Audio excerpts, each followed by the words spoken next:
Diary തുറന്നപ്പോൾ ആദ്യം കണ്ടത് സിദ്ധുവിൻ്റെ സ്വന്തം ആമി എന്നാണ്. അത് കണ്ടപ്പോൾ അവർ നോക്കിയത് സിദ്ധുവിനെയായിരുന്നു.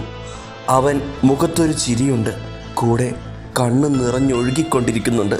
അത് കണ്ടതും അമലും മഹിയും അവനെ ചേർത്ത് പിടിച്ചു. പിന്നെയും ഓരോ പേജായി മറിക്കാൻ തുടങ്ങി.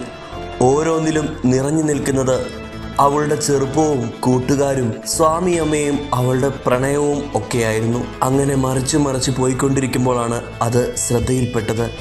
ഒരു കത്തായിരുന്നു. അത് തുറന്നു വായിച്ചു. എടാ, ഇത് ഞാനാ, ആമി. നിങ്ങൾ ഈ ഡയറി കിട്ടുമ്പോൾ ചിലപ്പോൾ ഞാൻ നിങ്ങളുടെ കൂടെ ഉണ്ടാകില്ല.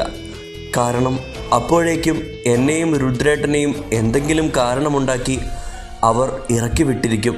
ഞാൻ ഈ കത്ത് ഈ പേജിൽ വെച്ചതിന് കാരണം ഇനി അങ്ങോട്ടുള്ള പേജിലുള്ളത് നിങ്ങൾക്ക് ചിലപ്പോൾ വിശ്വസിക്കാൻ പ്രയാസമാകും. അതുകൊണ്ടാണ്.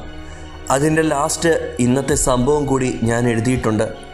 ഇനി വിവേകും വിവിധയും എന്തൊക്കെ ചെയ്യും എന്ന് ഞങ്ങൾക്കറിയില്ല.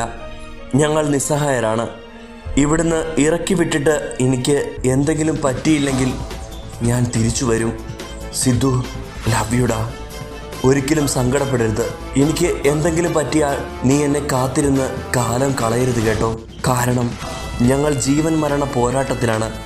ഇതിൽ ഞങ്ങൾ 3 പേരിൽ ആരൊക്കെ ബാക്കിയുണ്ടാകും എന്നറിയില്ല എന്ന് നിങ്ങളുടെ സ്വന്തം ആമി.